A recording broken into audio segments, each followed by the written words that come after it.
கிறிஸ்துவுக்குள் அன்பானவர்களே, ஆண்டவராகிய இயேசு கிறிஸ்துவின் நாமத்தினாலே உங்களை நான் வாழ்த்துகிறேன்.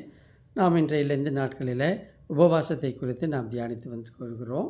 அதன் அடிப்படையில் இன்றைய நாளில் ஆண்டவராகிய இயேசு கிறிஸ்து செய்த உபவாசத்தை குறித்து 3வது செய்தியாக நாம் பார்க்க இருக்கிறோம். மத்தேயு 4ஆம் அதிகாரம் 5-6 வசனங்கள். மத்தேயு 4:5-6 வசனங்கள்.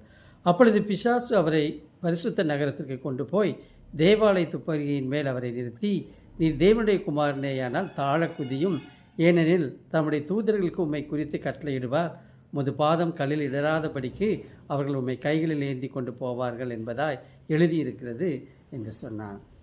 அன்பானவர்களே, சாத்தான் இயேசு கிறிஸ்துவை எருசலேம் தேவாலயத்தின் உச்சியில் கொண்டு போய் நிறுத்தினான். நீ தேவனுடைய குமாரனேயானால் தாழ குதியும் என்றான். பிறகு அவனே சங்கீதம் 91:11-12 மேற்கோள் காட்டி இயேசு கிறிஸ்துவை எப்படியாவது குதிக்க வைக்க வேண்டும் என்று முயல்கிறதை பார்க்க முடியும்.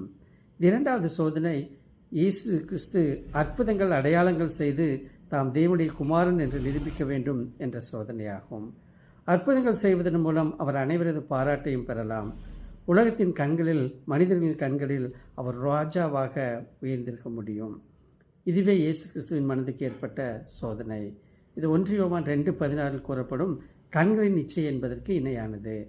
ஆதாமும் மேவாலும் புசித்த அந்த விளக்கப்பட்ட கனி பார்வைக்கு இன்பமாயிருந்தது என்று ஆதியாகமம் 3:6 வாசிக்கிறோம். ஆனால் ஆண்டவராகிய இயேசு கிறிஸ்துவோ பூலோக ராஜாவாக வாழும்படியாக உலகுக்கு அனுப்பப்படவில்லை.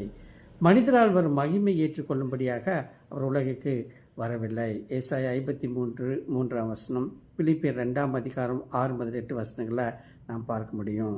நமது பாவங்களுக்காக பாடுபட்டு மரிக்கவே உலகுக்கு அனுப்பப்பட்டார். எனவே அவர் சாத்தானின் சோதனையை நிராகரிக்க வேண்டும். ஆண்டவராக இயேசு கிறிஸ்துவின் உபவாசத்தை குறித்து இந்த நாளில் தியானித்திருக்கிற நாம் நம்முடைய அனுதின வாழ்க்கையில், விசேஷமாக இந்த லெந்து காலத்தில் நாம் அனுசரிக்கிற உபவாசம் எப்படியாக இருக்கிறது என்று சொல்லி ஆராய்ந்து பார்க்க நாம் அழைக்கப்படுகிறோம். ஆமென்.